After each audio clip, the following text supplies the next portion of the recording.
Hey guys, Thomas Baca back with another video. This is going to be how to flip the scissors. And so watch, I'll show you something real quick. These are the scissors, and this is a step-by-step tutorial on how to flip them. Look at, you hold them like this, just holding them with two fingers, popping this in here. Just gonna put that right here.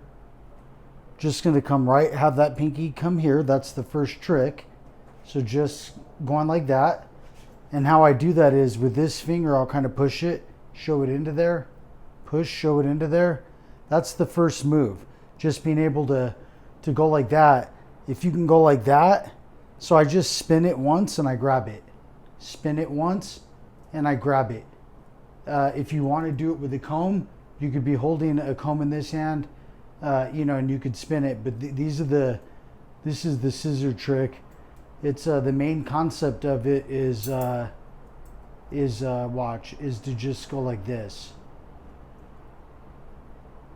and then you can start to do tricks like turn your wrist this way, kick out like this, come around. That's a whole different move. But the first concept to flip it is just learning how to get it back here in this pinky. So just I push it with this front index finger, and then I grab it with this one. So I come in and I go like that. Real slow, I go push it, it's there, twist it. Now I have control of it. I can do anything I want with my hands. I could do reverse flip, meaning come back like that. Once I have it here, I can also do throw it into my hand. So if I have it right here, I can make my hand look cool. I can throw it into my hand, come around, go like that. And that's a trick, guys. That's some of it. That's a quick video just to let you guys see it.